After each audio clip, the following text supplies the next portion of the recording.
Welcome to Hindsight of Dilemma, special Thanksgiving episode. And to the listeners who aren't watching, there's a beautiful video, which I'll put on YouTube, of my lovely mother, Sally Shapiro. Say hi to all of my fans. Hi.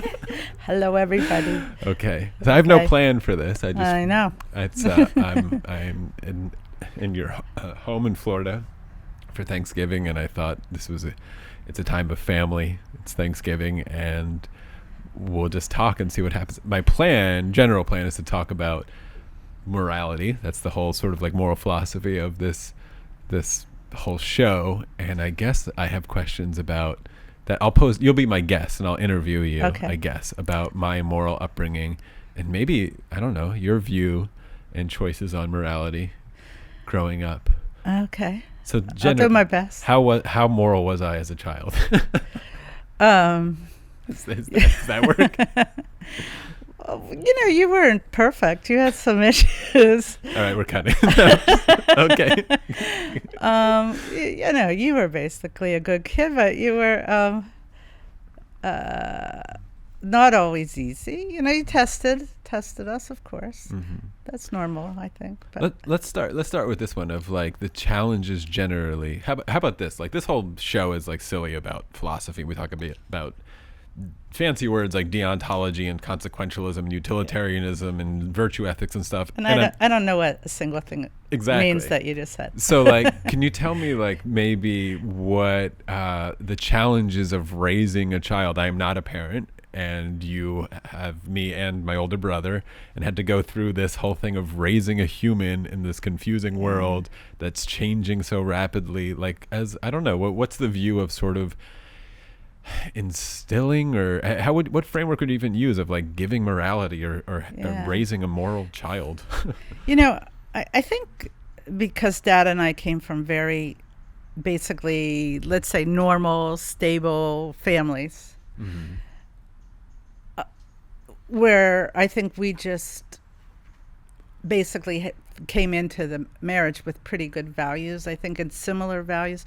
Like, I think we just figured we would model good parenting and good behavior. I don't really think we ever had discussions about it so much, or even thought about it so much. It was just like, you have kids, you raise them in the way I think that you think is right based on, where you come from. And I don't remember a conversation we ever had about it. And, of course, like, although neither of us were religious, I think that we thought that if we sent you to Sunday school and Hebrew school and gave you that basic background there, that we were doing our job as parents. I pushed back against that, yes. I think, pretty early. You pushed back, not until, truthfully, around your bar mitzvah years, mm-hmm. around 13. That's when you started pushing.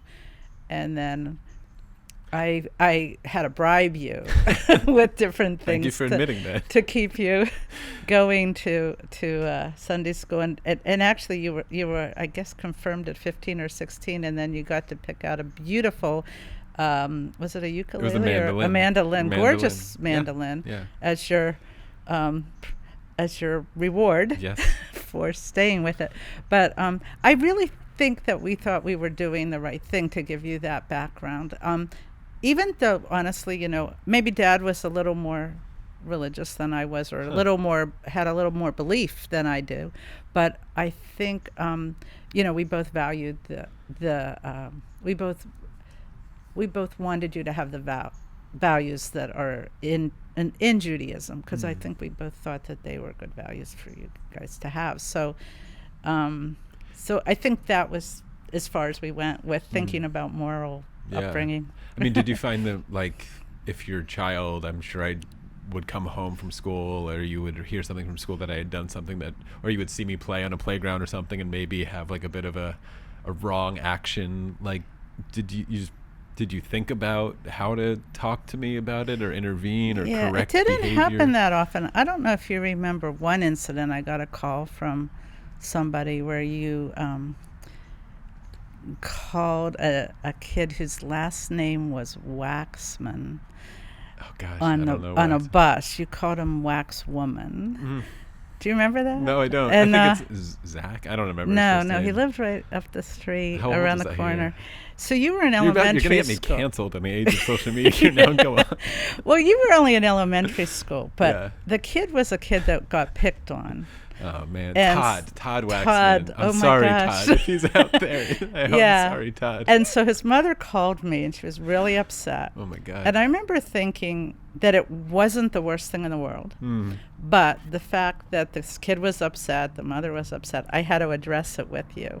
Yeah. And really, honestly, I don't remember a whole lot of other issues that you had where I was aware that you were acting unkindly or immoral. You were really a nice child. But so like, I mean, sitting me down, calling some kid wax woman. I mean, it's actually a complicated issue. Probably now would be much more complicated to talk about it. But I guess was it sort of like the golden rule, or like these are the things parents usually tell to kids because it seems understandable. Treat others. Would you like to be called that? Yeah, That's I think we talked more about the fact that this kid was upset, and did you want to be upset? Yeah, hurt his feelings. Exactly. That was how we talked about it. I'm trying to think if there were other. Before we go on in my illustrious childhood, can I ask your religiosity actually? So growing up, like from my view, was American Judaism. I grew up in like a typical suburban American Jewish upbringing, which is very like non-ideological in my view. The religious claims and faith claims, there wasn't a lot of God talk in our house at all. Right. I would get some of it in Hebrew High, and then there was this bar mitzvah stuff, which honestly, in some ways, from my view, was like confusing, because it's like, well, what's the point of all this? Like, what are we doing if this isn't about like you? I think. I don't remember you using the word atheist, but it was pretty clear to me as soon as I could ask questions that you didn't believe any of this garbage of the religious stuff, but the community was important to you or something. It was a very like amorphous thing. But can you talk about your specific like atheism, and when you have a story about like maybe when that started? Much before I was born, I think. I think I was 15 or 16. Well, I grew up in a very, very Jewish community in Pittsburgh, Squirrel Hill, where the Tree of Life shooting was, just a couple blocks from there. Yeah. It was really a beautiful place to grow up. And really, Judaism, our whole lives revolved around Judaism, really. Not that we were religious that much either, but it was like, you went from holiday to holiday, and I went to Sunday school and all that. And, my grandparents were religious, one side anyway. And so I didn't question very much about God when I was growing up. But I remember one time I was around 15 or 16, I was reading a book called I Cannot Forgive, written by a Holocaust survivor. I don't even know really for sure if it was a memoir or what it was. But in the book, he described a horrible scene with a Nazi swinging an infant into a tree, and I don't know. It was just horrible. And as I read it, as the baby's skull was getting smashed into the tree, so was my belief in God. I just actually felt it shatter. Wow. I thought, if there's a God, well, first of all, I thought there can't be a God, but then I thought, if there's a God, I really don't want to have anything to do with that God. And it just shattered. And so I never really believed in God after that. It just shattered. And, how old were you then? I was around 15 or 16. But then my mother told me a story when she was actually probably almost 80, of going to a funeral for a nephew, a very, very loved nephew, a little boy that died when he was 3, before I was born. He died of a stomach cancer. And she said while she was at the funeral, the rabbi was talking about how God needed an angel. Yes. And she felt her belief in God leave. So I think it's a family tradition. But also, so but yet I always still, I was raised in such a beautiful Jewish environment. I really feel like it was like I loved my upbringing, and I value that whole Jewish culture. I love the traditions, and I find comfort in some of them. Yeah. Like when Dad died, I did find some comfort in following the Jewish mourning rituals and everything.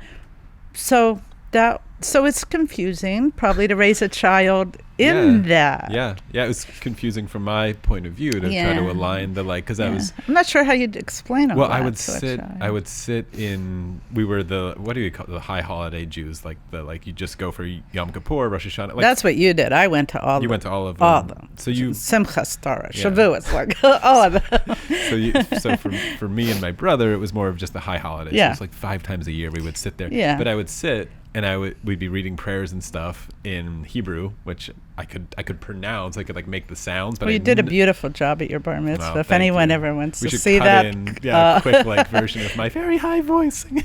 No, you did it. You were great, actually. I could, but I have no idea what it means. I could read the sounds. This is common in a lot of things. And I would sit there and read the English translation on the other side, because on one page is the Hebrew, on the other side is the English translation, and I would be like, "This is madness. This stuff is like." Do we believe any of this stuff? This is crazy. And maybe I was just angsty of what the hell? We're singing these prayers that are actually kind of crazy, very patriarchal, all the awful things that happen in religion, but sacrificing animals. kids. The Not Abraham kids. story. Well, he was gonna, and luckily Angel grabbed his arm, whatever. But as a kid, it was sort of confusing. I remember. Now going back, I guess, into my childhood, moving on, as a teenager, buying a lot of little Buddha statues and stuff. Yeah, maybe you even did, a book actually. on Buddhism and stuff. I was getting interested in. I've always been fascinated in these questions of bigger belief, because I guess your story of the Nazi and then my grandmother, your mom, at this child's funeral and stuff, philosophically now is the problem of evil, which is not a new problem, and trying to align that with God.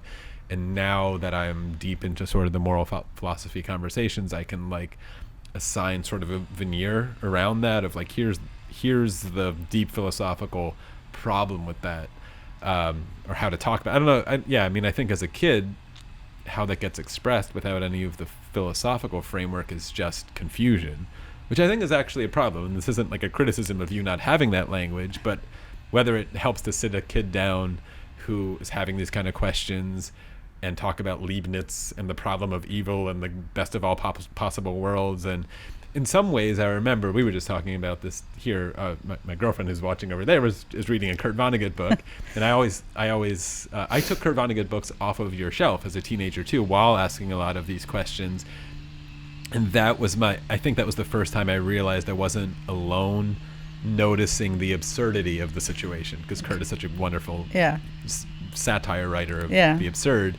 And then, but that feeling of I'm not the only one asking these questions out there was planted very firmly as a teenager. It's just taken a long time to get sort of an invite into the philosophical party, that everyone's just as confused as I was as a teenager. The Nazi story, there's a famous story from the Holocaust of, I think it was Auschwitz, whether it's true or not, in one of the gas chambers they found scrawled on the wall, if there's a God, he'll have to beg for my forgiveness, something like that. Yeah, it's I think basically I what did you're expressing. hear that. Yeah. So I don't know. Being raised in that post-Holocaust Jewish tradition is confusing, I suppose. Anyway, let's move on further. Then we don't have to get too contentious about Israel, which is a topic that you and I, as a teenager, used to argue a lot about. Teenager into adulthood. Adulthood, although I think we're finding common ground through the at least the frameworks, or noticing each of our biases there. But as a teenager, this now sort of relates to the last episode. If you were hoping for a hindsight of the Kevin Carter episode, maybe it'll get in here a little bit. I ended up going to West Africa instead of Israel, which was, I always point, my parents are both wonderful parents and did a great job, but one of maybe your shining moments was encouraging me and helping me find that trip and letting me go there. Yeah, credit to you, because it was a huge moment in my life. Yeah. But I don't know, you want to talk about your memories of that? That's fine. There's a lawnmower. We're in Florida. Someone's doing the hedges. It's fine. Yeah. Let them. Okay.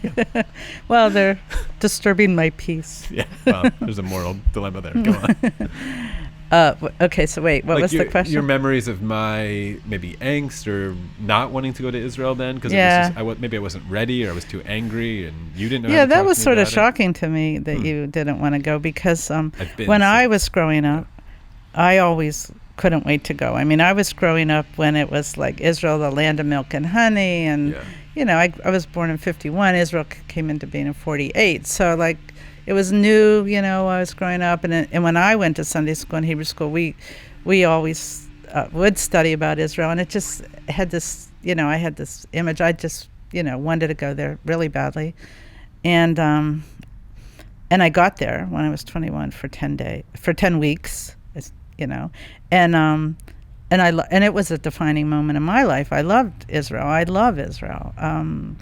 It's not anything I could remove from myself. Mm-hmm. You once sort of texted me like it would be like not supporting it would feel like an amputation. Yes. Such a strong word. Yeah. Yeah. And so when your brother Dan was growing up, he always just assumed he would go to Israel, and he did when he was about 15 or 16 with a Jewish youth group.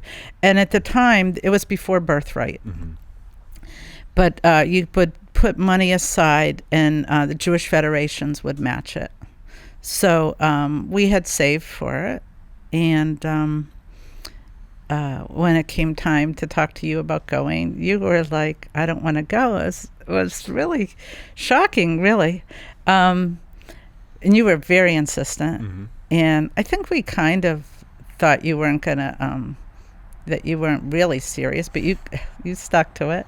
And so I finally thought, well, we can't force him to go to Israel, but I wanted you to have that same kind of experience that as a teenager of experiencing, a different culture, traveling somewhat independently away from your parents anyway, and so I wanted it to be a worthwhile trip, and you did too, and I was a high school guidance counselor, and I had all these resources, including a shelf of like summer opportunities. So I found this Experiments in International Living program. And it looked perfect for you, knowing what you were like already, that you did want something with some meat to it, some mm-hmm. meaning. And so I remember you went through all the different options, and you picked that you either wanted to go to Thailand or Uganda. Ghana. No, it was Ghana. West Africa. Later it was Uganda. Ghana. And you would have been happy with either. I'll do either. So then to go to Thailand, you have to fly out of Los Angeles, and go to Ghana, you flew out of New York or Newark, I don't remember. And Dad said, well, I want to be able to put him on the plane. Yeah. So he's going to Ghana. We were in Pennsylvania, so it was just an hour and a half drive, Yeah. to JFK. So it's really Dad's, because of Dad that you went to Ghana, because mm-hmm. I would have been fine with you going to Thailand. Mm-hmm. And that's, I'm glad you did eventually get to Israel. Yeah, and I remember when you got there the first time, you said to me you thought it was beautiful, and you could see why people fight over that land. I always say it's no coincidence that people always think God told them to live there and not, Minnesota. Everyone whispered in their ear this beautiful piece of real estate on the Mediterranean, like, this is where God told me to live. But it's an obviously incredible place. But that first trip to Africa, I don't know, set me down a path. It was a pivotal moment in my life, and also moral life and moral understanding of things, because I knew nothing about Africa before I went, other than what I saw on and TV. I just came back from Africa for the first time, and the whole time I was there I kept thinking, what is Jay's fascination with that, she just went on a safari in Tanzania, so with incredible photos. My mom's a hell of a photographer too. Thank you. So you got to Israel, I got to Africa. Sort of. We did it eventually.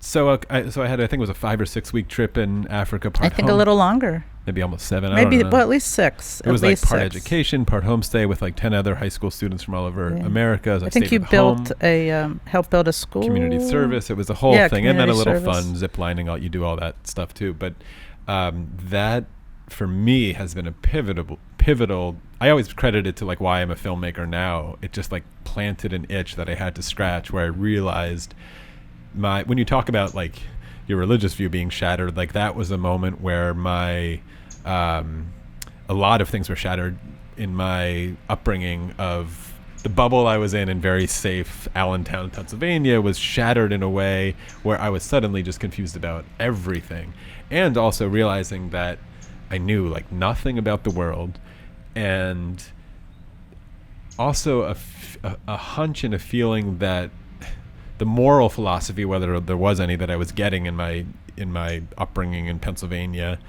and Judaism, did not at all map upon reality. Gave me no tools in order to conquer or think about how to approach something like the kind of poverty I saw for the first time there. Yeah. The kind of confusing legacy of slavery, the legacy of colonialism, being a white person there. It was the first time I ever felt like a minority. All of these things, I felt so ill-equipped for it that I remember my thinking of coming back from that trip in that summer as a teenager.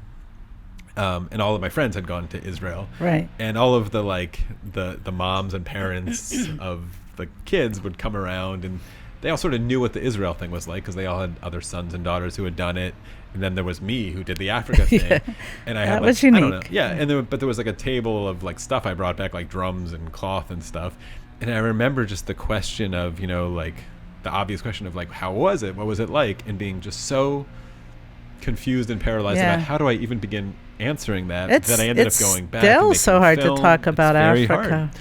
Hard. And to make it semi-political, we grew up in a very progressive, liberal environment as well, noticing a lot of the simple morality stories that come out of sort of a liberalism and a progressivism that also seem to fall apart in the face of a lot of things I saw in Africa, where I had a lot. It just started a lot of questions. I always credit. I'll tell a quick story of it, but there was this moment of all of these questions that I was asking in my head of seeing this kind of poverty, and ending up in this little village. It was the village where we were building a school.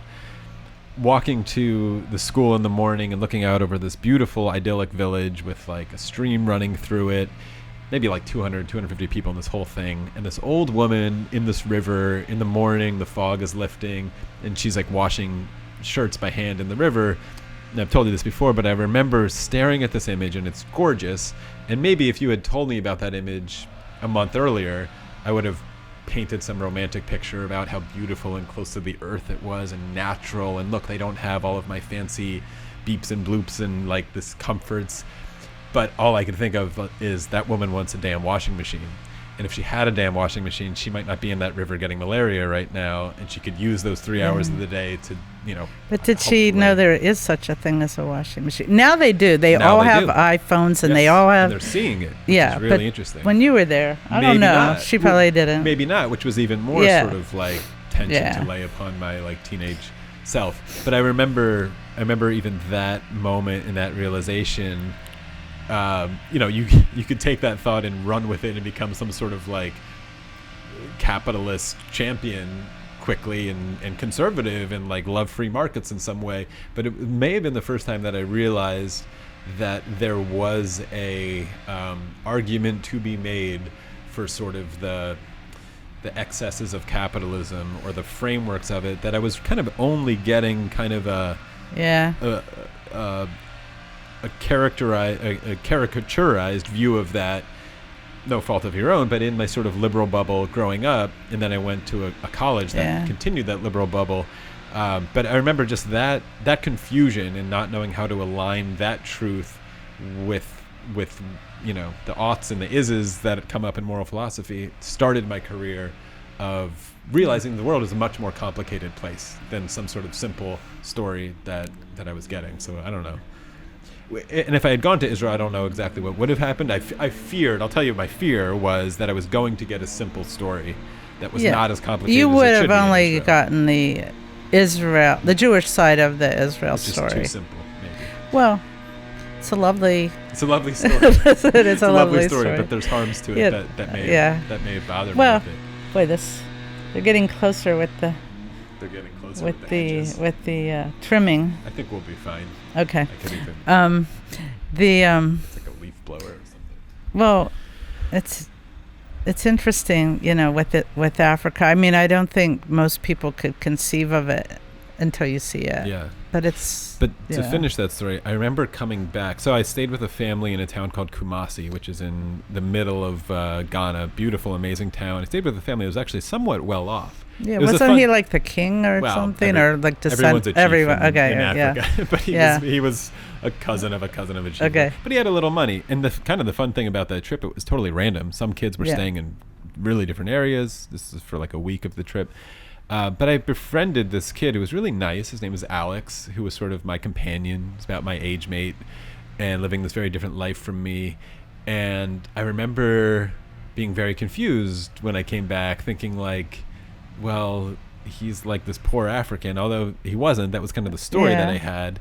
And I remember him asking me to send him shoes. Expensive. Well, I didn't. So at first it was like shoes, and then he like, and I showed them to you, and you're like, these are expensive shoes. They were not just for like an African expensive. But these are expensive for anybody. Right. They were some sort of like some sort of sneaker, like like an Air Jordan, but they were very expensive. Yeah. But he also asked you. The people would ask you if you had your own plane. Yes. In the United States, and like they just didn't. You know, there was such a divide.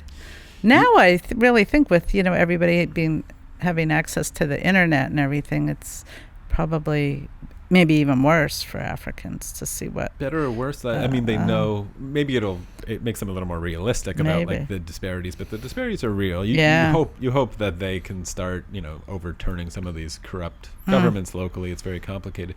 But to tie that to the last episode with Kevin Carter, because I wasn't in a famine like he was there, but you see pretty rough conditions. Sort of just being paralyzed of like the role of the outsider, and if there is a moral philosophy to lay over that, how you would begin talking to a teenager who like your son, who just like once is a good person and is trying to do well, but frankly like misguided at that moment. I don't know. As a parent, like how do you this is a hard question about like how do you temper the good intentions and the pure-hearted intentions of a teenager or younger who just wants to do good, and you got to sort of tell them like, listen, the world's a little complicated and sometimes harms have to be done at all. I don't know if you ever had to do this. This is a lot of what Larissa McMurtry's book is about. It's like honestly, philosophical as a maturity. parent, I don't really know that I ever even thought about that, but I think now, you know, I think, you know, there is so much need in the world. You can't think about solving a world problem, a world crisis. You just have to pick like one thing. I remember when you lived in the East Village in New York, and there were a lot of homeless people on the street, and there was a homeless guy that kind of based himself near you, like a block away, and every now and then you would give him money or food or whatever, and you said there's so many homeless people, you just have to pick one.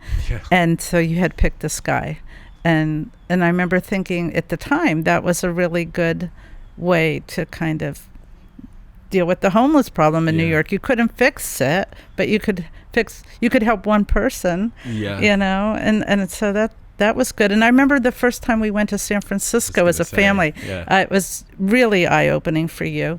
There were so many homeless people. You had not seen that before. I don't remember your comment, but I remember you were really upset. And I made you give coins to everyone. Yeah, that's right. I was a teenager. That's right. You were so upset, and you were just, and you can't give coins to everybody. I remember you being proud of me for expressing that, and you did it, obliged with it. Yeah. And I think you even mentioned that your mom would be really proud of like my good heart or something. It was, you always had a good heart. It's a good heart. And then it's like I don't know. I'm trying to put myself in your shoes of that, like this must be a quandary for parents of kids who do this. So Larissa, you haven't read Larissa's book. You should. It's great because it's about do-gooders. And like I said in that last episode, I think in a lot of ways I loved the book because I related. I told her I was in danger of being a do-gooder. Yeah. So like she started with this place of admiration of like, as young people, a lot of times we have this maybe very simple story of morality of like, these people are poor, give them money. Like, there's nothing more complicated than that. Like, what are you doing? Why are you trying to complicate it? Feed them. Like, give them money. This person is asking for it, and they clearly need it.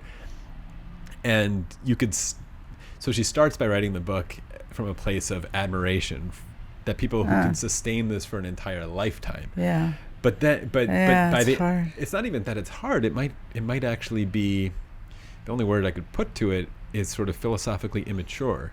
because it's just not so simple. Even who knows the money that we gave, or I made you give, to those people in San Francisco? Were they using it for drugs? Maybe. Did someone overdose because of that 25 cents that you gave? That's possible. But the fact that it's like nothing is purely clean morally. I think nothing. And being able to impart that somehow to a well-meaning, the danger of being a do-gooder teenager must be difficult. It also goes back to my sort of criticism of religion, of being like, this isn't so damn simple, God. Like, back off. Like, what do you think? And that's kind of the story that I was getting. Tikkun olam is this thing in Judaism that you hear a lot of. I think it means save the world, feed the world. I don't know, heal the world. Heal the world. Heal the world. And so it's a great. But it's a great line. The question for me as the angsty teenager in the room was how. But it's also just a really good value to have, to know that, you know, you have to think about. But you know, to give of yourself. That, I mean, I don't know. I don't know either. But I think it's, you know, picking one thing that means something to you that you can relate to give. But that Kevin, you've seen the Kevin Carter photo, the vulture and the girl, right? And it's now you've been to Africa. You saw a little bit of it, like when you were going through the towns and stuff between the safaris, and maybe you glean like why that photo and Kevin's story haunts me so much. Of even that very first trip as a teenager, being like, what am I doing here? Yeah. And how can I help? I know. You know, when I got home from Africa, I got home on a Friday night late, and the next day I thought, you know, I can't go to sleep again another night without giving something to a charity in Africa. Interesting. And so I researched something, and I picked something that I could relate to, and it was great. Yeah. Books for Africa. Yeah, Books for Africa. But like, there's just so much need there. Like, you just have to pick something that means something to you, and it just made me feel a little better before I went to sleep the next night. Yeah, but it's also not even morally clean either. It's like you just have to do something because. Yeah, I know, and I don't even know like if that's a good charity and where the money went. I don't know. Like, while I was there, maybe I should have just. Like, I don't even know how you give money to somebody. I did leave brand new hiking boots there with somebody. I left Croc sandals with somebody. It's like, why that person? I know, but I was just like, I was like, just let me give something here, you know. But it's like, we can't. I don't know. It's the line between hopeless charity of just because you can't feed every homeless person in New York, and you can't give money to everybody in San Francisco, and you can't feed everyone in Africa, and then just pure nihilism of like, well, just trust the system and it'll all work out in the end. It won't, but it won't. Not in Africa. It won't, maybe because anywhere. It doesn't. I don't know, but you know, it's hard. This is why, to bring the philosophy back into it, where like my journey through this entire show and my arm wrestling with Coleman and all this stuff about consequentialism, just kind of not getting you as far as people think it is, because it always plays both sides of every argument. Books for Africa sounds great. Sounds like a great idea, but then like there's always this argument of like that I brought up in the last episode of, well, isn't that something the local government should be doing? And are you actually encouraging corruption because now like the mayor of the town who's getting the books, who should have been the one who like gave money to the library, just put it in his pocket now. It's like it's an endless. So consequentialism. There's harm and benefit to just about everything. Yeah. But to your point, it's why I find consequentialism like to be, as I've said before, maybe the last resort on the moral checklist of like the frameworks that you ought to use. And maybe something like heal the world is a virtue of Judaism that sounds good as a better starting place, but the hard work is defining like what that actually means. I don't even know. I mean, my entire journey on but I just think, you know, I'm not that philosophical, so I just would always say, you know, find something that means something to you. Either give money or give yourself time. Just do something. If everybody does a little something, it's going to be better for the world. Probably, you know. But it could be depressing, you know, if you spend too much time thinking about all the needs of Yes. people in this world. I mean, Africa, fortunately where I was, people weren't starving. I think that would have thrown me over the edge because they had nothing, but they weren't starving. Yeah. They had good agriculture there. Yeah, so East Africa at least they're eating. Yeah. So since I probably won't be your guest again, can I tell one of my favorite stories of when you were a little kid? Yes. Do you know what one it's going to be? No, I have no idea. Well, one time you came home from school. Sometimes you used to not always be totally truthful. Like, okay.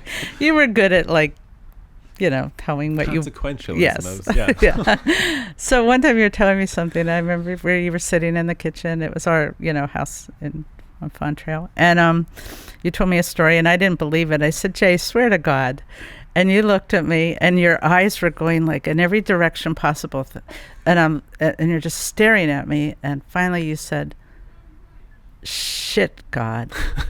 To swear to God. You literally? swore to God. Wow, that was very funny, clearly. It was really funny, and it was so cute and so sweet. And I realized, how kids hear what you say differently. We can be very literal. Very literal. But I did love that story. That was, you were the cutest kid. Fair enough. Now that was... Everyone knows that cute story. My mother's indulgence. My cute story. Back to something real. Back to something real. But that was real at the time. That was real. Back to something real. It's Thanksgiving. We may as well end this and talk about what Thanksgiving means and what you're thankful for, or if there's anything to do about that. I haven't actually thought deeply about the morality of this, but what are you thankful for? Does that work? Well, I'm thankful that you and Zara came down here for Thanksgiving to be with me. Zara's over there. Yeah. And, I mean, that's, of course, number one. Mm-hmm. Did you give thanks growing up and stuff? No. Around the table? You never did that? No. Oh. For us, it was just about getting together as family, having turkey and all the trimmings. And my dad, when I was growing up, he owned a chain of clothing stores. And so he worked, morning till night, 6 days a week. Stores were closed on Sunday in those days.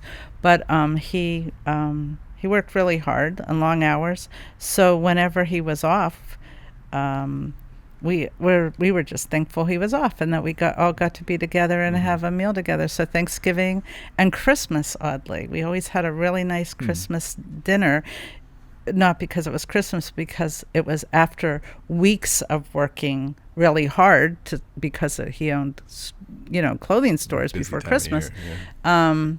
He would be off finally for Christmas, and we would have a nice, almost like a Thanksgiving type dinner on Christmas Day.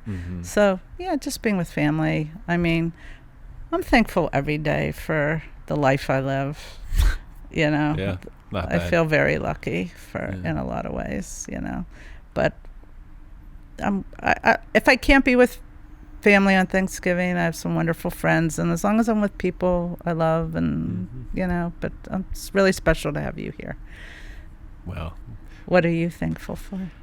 Thankful to be here, and thankful. Yeah, thanks is a funny thing. I'll bring in, because I made you read it, Sasha Sagan's book. Which, by the way, I didn't even announce. The event was postponed in November. We're rescheduling it. So anybody who got a ticket, who heard me saying hang tight, we got you. She has a wonderful chapter about Thanksgiving at the end, where as an atheist, as a non-believer, and her mom as well, said sometimes it's I don't even remember the way she phrased it. It's okay to be thankful even though if you don't know who you're giving thanks to. Yeah. And that sort of feels like just a thanks to the universe for whatever randomness. An appreciation, more of a thankfulness. An appreciation. It's a nice mindset to be thankful for what you have, I guess. Thankful and grateful. I don't know if there's a difference there. But I don't know. I don't know if thankful is my concept as much as appreciative. And what's the difference? I don't know. I don't know. I mean, I'm not thanking. Yeah. I'm not thanking. Yeah. No one's given this to you. It's just. It's a luck of the draw, really. It's all. A lot of it. It's all luck. Yeah. I mean, we talk about moral luck on the show a lot, I don't know. Thankful for Zara as well, who's watching and having such a wonderful partner who's supportive of this, and we'll be having a vegan Thanksgiving, not totally entirely to her. Also, you know what? I also get to that because I started my trip down vegetarianism because you stopped eating mammals when I was young, which may be a very simple answer to you because you love dogs and you were like, maybe that felt like a No, I think it was because of it it was actually because I was a physical anthropology major, I think, in college, and just the